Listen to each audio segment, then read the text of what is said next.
Amados hermanos del grupo Eficaces en la Palabra y amigos que en este día se han dado la oportunidad de poder escuchar palabra del Señor. Les saludo a su hermano en Cristo, Marcos Tejeda, desde México, y es un gusto el poder servirles a través de este tema que hemos estado estudiando acerca de la carta de los Romanos, y que el día de hoy se titula El creyente y los otros creyentes. Hay un texto bíblico, es Romanos capítulo 12, versículo 9 al 13. Y si ya estás allí con tu Biblia, voy a leer esta versión que dice así, la Nueva Versión Viviente. Dice: no finjan amar a los demás, ámenlos de verdad y aborrezcan lo malo, aférrense a lo bueno. Ámense unos a otros con afecto genuino y deleítense al honrarse mutuamente. No sean nunca perezosos, más bien trabajen con esmero y sirvan al Señor con entusiasmo. Y alégrense por la esperanza segura que tenemos. Tengan paciencia en las dificultades y sigan orando. Estén listos para ayudar a los hijos de Dios cuando pasen por necesidad.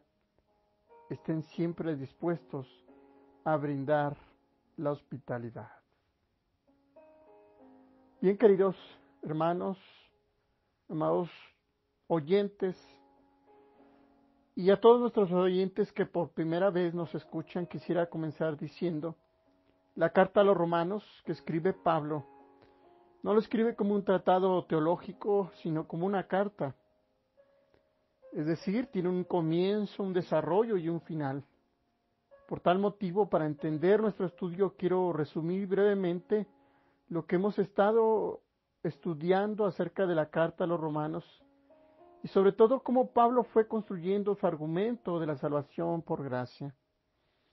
Bien, hemos visto que Pablo nos presentó una necesidad de salvación, y sobre todo cómo Cristo suple esa necesidad, porque Él es nuestro Salvador. Cuando Cristo vio nuestra necesidad, vio una sentencia de muerte, y no solo una muerte física, sino espiritual. Dios y Cristo, al mirar esta situación, actuó con misericordia y bondad, pues Dios envió a su Hijo. Esto fue que Cristo tomó nuestro lugar, porque dice Romanos 3:23 que la paga del pecado es muerte. Perdón, dice 6:23, ¿verdad? Que la paga del pecado es muerte. Y en Romanos 3:23 dice que por el pecado todos están destituidos de la gloria de Dios. Cristo Jesús, nuestro Salvador, murió por ti y por mí, por todos, por toda la humanidad, porque todos hemos pecado.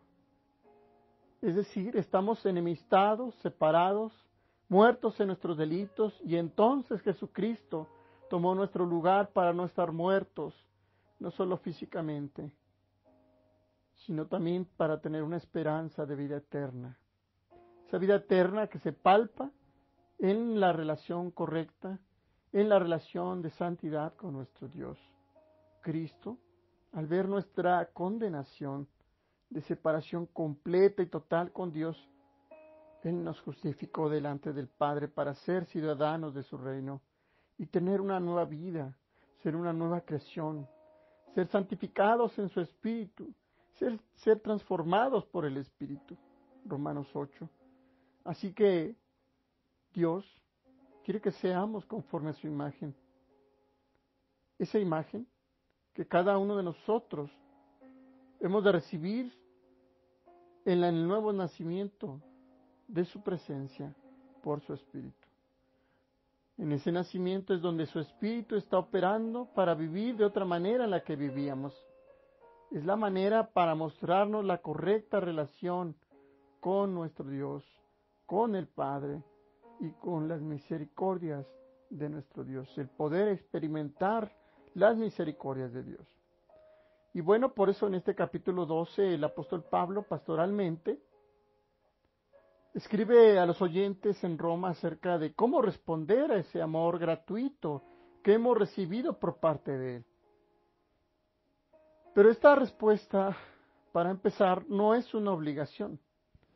Lamentablemente, en vez de leer los capítulos completos bíblicos, muchos de nosotros hacemos caso a los subtítulos que aparecen en cada párrafo bíblico, así predisponiéndonos ya en nuestra forma de reflexionar y entender la palabra. Por ejemplo, si usted abre su Biblia, allí en el capítulo 12 nos dice en ese subtítulo, deberes cristianos.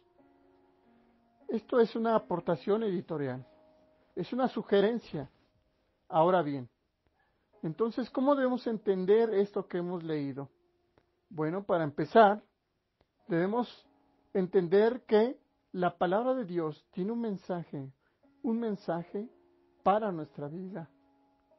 No como algo que nosotros tenemos que hacer, sino es algo que Dios lo hace para que expreses y experimentes su amor. Y al mismo momento no es algo que Dios te impone que hagas por su amor, sino que Dios nos da la libertad de poder responder a su amor. Este párrafo del capítulo 12 en adelante hasta terminar la carta habla de la forma de responder en la libertad del amor de Dios que nos ha dado a través de nuestro Señor Jesucristo. Bien, hermanos, ahora viene la siguiente pregunta. ¿Cómo debería relacionarse el creyente con los demás creyentes? ¿Cómo debería tratar a los demás creyentes y qué conducta es el reflejo de la justificación que debe tener ante ellos? Ese tema es de mucha preocupación, vital tanto para Dios como para Pablo, pues desde una acción salvífica en Cristo debemos responder, debemos actuar, debemos realizar. Y al menos hay 4 cosas que podemos ver de estos versículos 9 al 13. Una es amar sinceramente, sin hipocresía. 2, servir al Señor. 3, vencer las pruebas. Y 4, hacer frente a la necesidad, es decir, sin egoísmo. Bien, hermanos, reflexionando el texto, nos damos cuenta que el consejo pastoral, porque es un consejo pastoral que el apóstol Pablo escribe a Roma, y es que si ya fuiste comprado, restaurado, reconciliado, salvado por amor, ¿cómo debemos relacionarnos con los demás creyentes? Para empezar, hermanos, mi forma de relacionarme con los demás creyentes es siendo un solo cuerpo en Cristo. Porque déjeme decirle a todos aquellos que ya no se sienten parte de ese cuerpo o de la iglesia de Dios, ¿a qué otro cuerpo más podemos ir? Solo hay un cuerpo en Cristo. Fíjese bien lo que le estoy diciendo. Un cuerpo en Cristo, una iglesia de Dios. Y esa iglesia de Dios es una iglesia que se comporta, que está marcada por el amor de Dios. ¿Sí me va siguiendo a dónde quiere llegar el apóstol Pablo? No significa una denominación o un grupo. La denominación que profesamos es una denominación que trata y que busca seguir esa marca y ese comportamiento del amor de Dios. Bien, queridos hermanos, ante la pregunta que decíamos, ¿cómo debe relacionarse el creyente con los demás en el cuerpo de Cristo? ¿Cómo debe ser ese trato, esa conducta, de acuerdo a la salvación que Dios nos ha dado? Bueno, Pablo responde y dice claramente, dice el verso 12, que se amen sinceramente. En otras versiones dicen que el amor sea sin fingimiento. Hay muchas respuestas para esta pregunta y la primera y más satisfactoria es que nos amemos sin fingimiento, sin doblez de acción. Es decir, por un lado digo algo y por el otro hago lo contrario. Ahora usted se preguntará, entonces, ¿cómo es ese amor sin fingimiento? Si en mi comunidad de creyentes hay alguien que siempre me resta en vez de sumar a mi vida cristiana. Mire, Cuando era, cuando eran pequeños, o eran más pequeños mis hijos, recuerdo que eran muy bromistas y graciosos. Cuando tendía la cama, tardaba hasta 20 minutos porque cada vez que extendía la sábana al cobertor, ellos se metían debajo de él y me decían, ¿dónde estoy, papá? Y en ese momento dije, ¿cuánto batalló o batallaron mis papás conmigo? Porque era semejante a ellos. Recuerdo cuando era pequeño, recuerdo que era muy travieso y bromista. Hacía cosas que mis padres les causara esfuerzo por educarme y sobre todo ser como ellos, que querían que fuera. A veces era rebelde, contestón, era explosivo. Pero pasaron los años y cambié porque Dios lo hizo en mi vida. Pero en ese proceso sucedió algo muy interesante.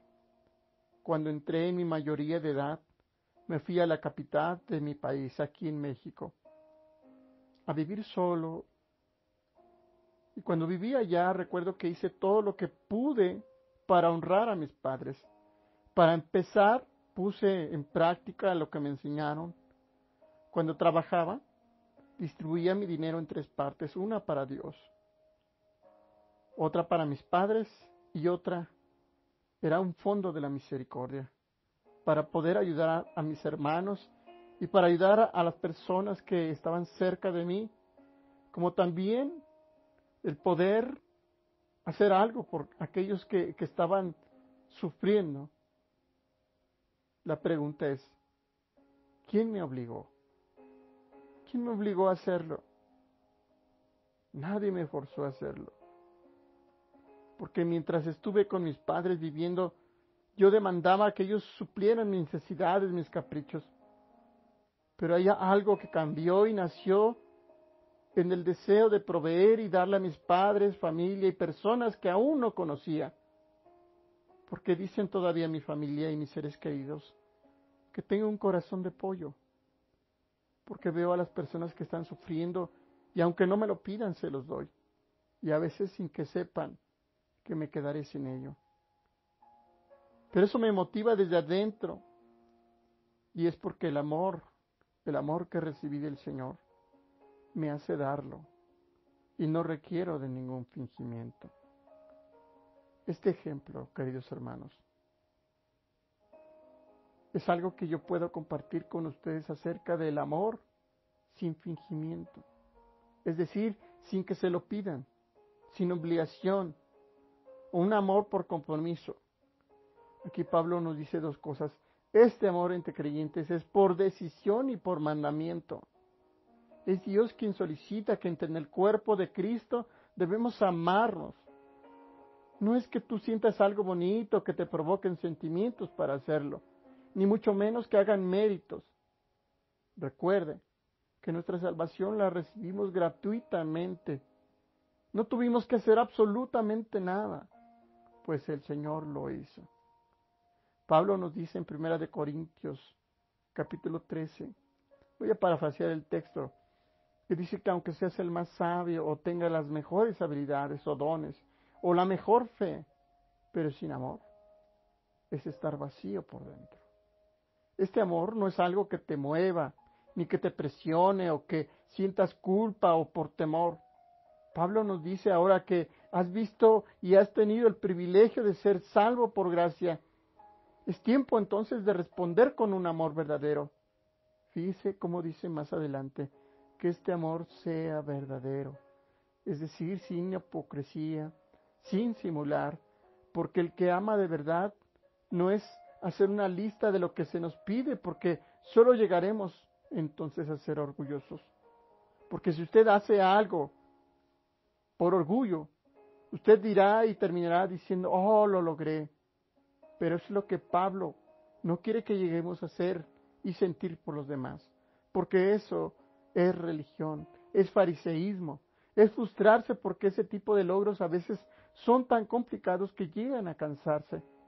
Porque cuando tú das con simulación algún día, sin que te des cuenta, serás descubierto y todo lo que hiciste, en vez de sentirte pleno, te sentirás fatal. Pero sobre todo, querrás abandonar a Dios.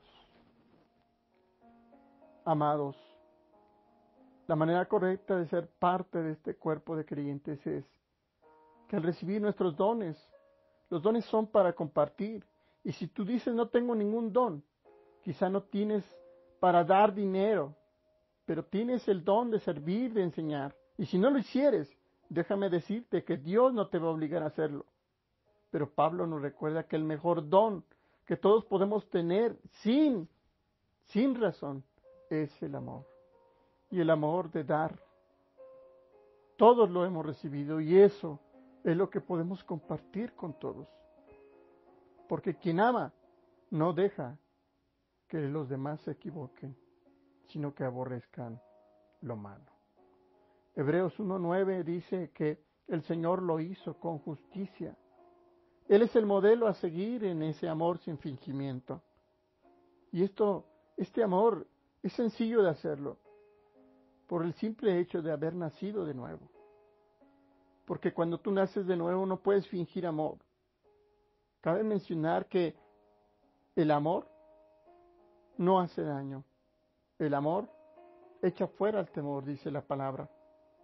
Recuerde que aquí no se trata de sentir, se trata de tomar la decisión de dar y al mismo momento obedecer el mandato de Dios.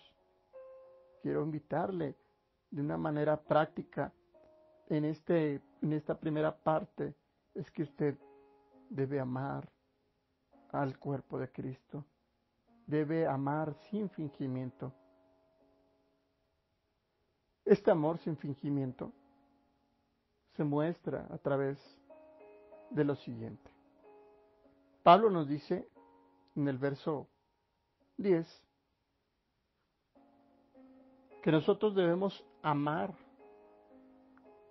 sin fingir, sirviendo. Pablo nos dice acerca de cómo responder esa salvación, ese amor sin fingimiento, y es servir al Señor. Nuevamente, el texto nos dice en el verso 10 dice, ámense unos a otros con afecto genuino y deleítense al honrarse mutuamente. Es decir, háganlo como si fuera para uno mismo. Recuerde Mateo 7:7, dice el Señor del 7 al 11, nos dice que ¿quién de vosotros, si le pidiere un hijo, un pan, usted le daría una piedra? Nadie. Aún siendo humanos, nosotros somos buenos, cuanto más nuestro Padre. Y él termina y dice que debemos hacer las cosas como nos gustaría que hicieran con nosotros. Es una manera activa, es una manera de servir a los demás. Y en el verso 11 nos dice el texto bíblico, debemos servir al Señor. ¿Cómo debemos hacerlo? Dice que no perezosos, no allí en la comodidad, sino siempre activamente, porque cuando uno ama, decide automáticamente dar al otro. Y cuando usted da al otro, está obedeciendo el mandato de amarse entre creyentes y daremos evidencia de su salvación. Dice Juan, en esto conoceréis que sois mis discípulos, en que se aman unos a otros y guardan mis mandamientos. Déjeme decirle que cuando usted obedece a dar a quien no lo merece, el Señor nos da la capacidad de servir.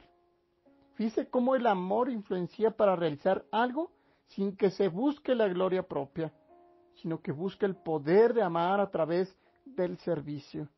Porque ese poder que Jesús vino a transformar en la cruz, dando su misma vida propia en servicio a todos, es la forma de amar sirviendo, el poder de amar. Mire, debe haber un cambio de mostrar el amor sin fingimiento, porque en este mundo estamos al revés, acerca de los valores del reino. La gente dice que es más grande quien tenga más personas a su cargo, pero el amor es lo que te capacita a ejercer lo mejor que hay en ti. Recuerde que el amor es acción. Estamos llamados a actuar. Somos una iglesia llamados a servir. Y Pablo agrega con fervor, esto es con hervor. como cuando un caldo está a punto de ser servido, está activo, está caliente. Y esa es la marca del amor sin fingimiento entre los creyentes, un amor efectivo, un amor que influencia, que inspira a los demás.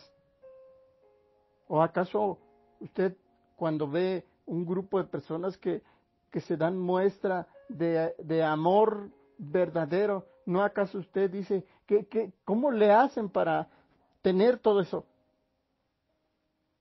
Creo que el amor sin fingimiento tiene una consecuencia, y esa consecuencia es el servicio.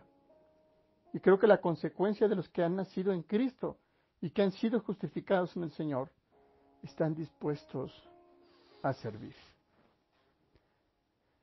El siguiente verso, en el número 12, nos dice que entre los creyentes, al estar ocupados en el amor, muestran 3 maneras de servir fervorosamente. Número 1 dice, gozosos en la esperanza o alegres en la esperanza. Número 2, pacientes en las tribulaciones. Y número 3, constantes en la oración. Gozosos en la esperanza, es decir, tener la certeza de la victoria de Cristo en nuestra vida. Recuerde Romanos 8:39, dice que nada nos puede separar del amor de Cristo. ¿Qué más seguridad podemos tener que aunque en el sepulcro seremos intocables por el enemigo? Nos dice que ni lo alto, ni lo profundo, ni las potestades, nada nos puede separar del amor de Dios, porque en Él estamos y Él está en nosotros. Cuanto más por esas cosas terrenales, ojo, no significa que todo nos vaya bien y que no nos vaya a pasar nada. Dice también Romanos 8:28, y sabemos que los que aman a Dios, todas las cosas les ayudan a bien. Y esto es, a los que conforme a su propósito son llamados. Todo lo que nos sucede nos ayuda a ser más conforme a lo que Dios tiene en mente. Por tanto, hermanos, gozosos significa, hermanos, que no es algo que se obtiene porque sucedan cosas buenas siempre, sino porque no nos podemos separar del amor de Dios. Recuerde el Salmo 23, uno nos dice, el Señor es mi pastor y nada me faltará. Es decir, en Él nada nos faltará. Qué más gozo, hermanos, es saber que el Padre está al cuidado de nosotros.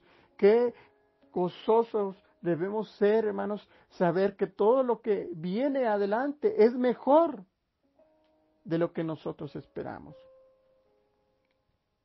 El texto también nos dice, hermanos, que debemos ser pacientes en las tribulaciones, en la enfermedad, o la adversidad, o las pruebas. Dios nos ayudará a tener calma. Y tener calma, o de ser pacientes en la tribulación, hermanos, y tener la capacidad de permanecer bajo de Él. Es esperar en la tribulación, es esperar en la presión. Lamentablemente muchos a la primera de cambio, por ejemplo en el matrimonio, ya quieren divorciarse, o en el trabajo quieren botarlo todo. Déjeme decirle algo, cuanto más presión tengas, serás más fuerte en Él, serás bendecido, doblemente bendecido en el Señor.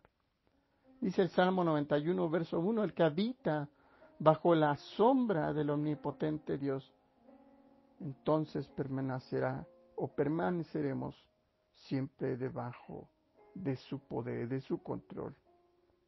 Estaremos siempre bajo el cuidado de Él. También la palabra nos dice que si Dios con nosotros, ¿quién contra nosotros? Es decir, tenemos todo, solo falta depender de Él. La tercera forma, hermanos, de servir y amar sin fingimiento, hermanos, es estar constantes en la oración. Estar constantes me recuerda a Jeremías 33, que dice, clama a mí, yo te responderé y te mostraré cosas que no imaginas. Dice, hermano, la mayoría de los creyentes creemos en un Dios mago, que pides tu petición y con una varita mágica sucederá.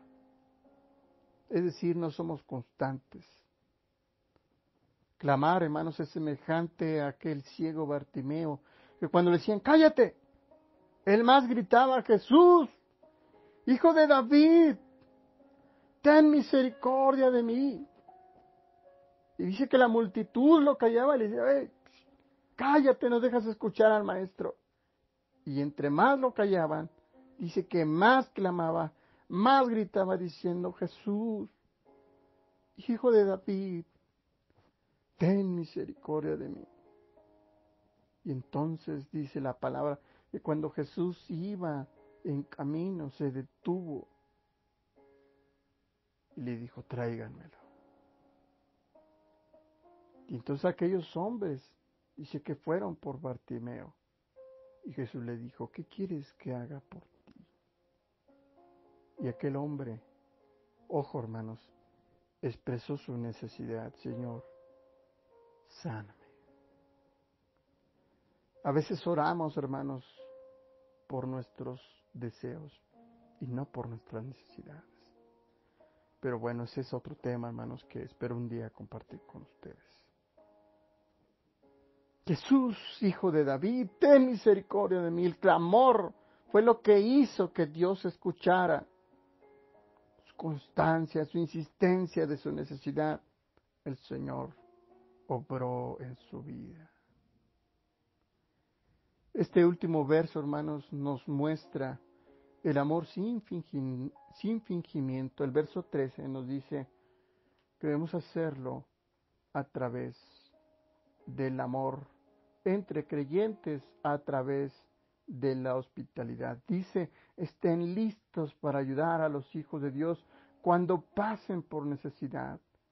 Estén siempre dispuestos a ser hospitalarios, hospedadores. La manera, hermanos, correcta de ser este cuerpo de creyentes es llevando a cabo en práctica, hermanos, ese amor que el Señor nos ha dado a través de ser parte de su cuerpo. Esta parte, hermanos, de la hospitalidad, miren, en los tiempos antiguos no había hoteles. Tenía los creyentes que hospedar a sus hermanos, pero no como una carga, hermanos, no como esa situación de quedarse uno en la pobreza, sino todo lo contrario. Les daban, hermanos, como si hospedaran ángeles. La Biblia dice así, hermanos.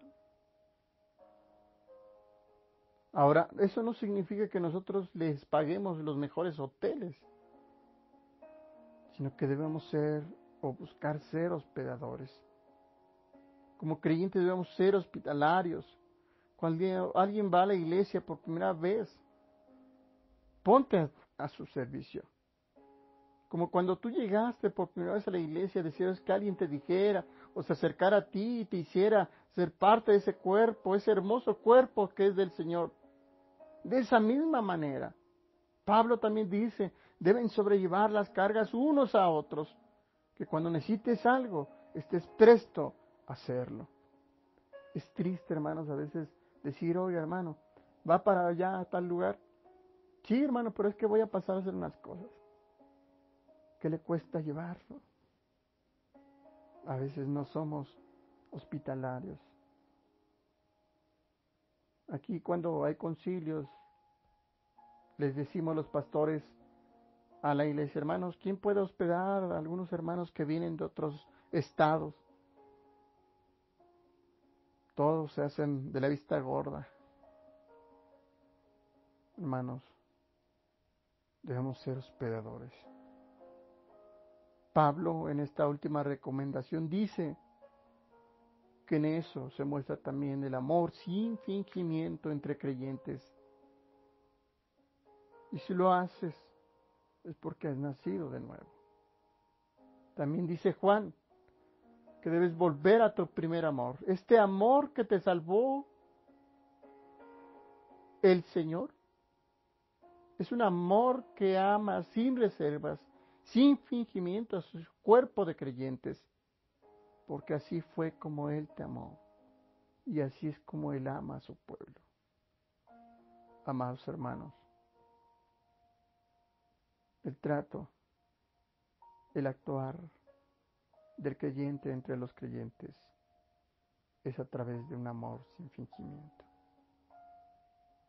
Deseo que Dios nos ayude a amar sin fingimiento, sin obligación, para responder a su salvación que Él nos ha regalado sin fingimiento también. Que Dios les bendiga a todos, hermanos. Paz a ustedes.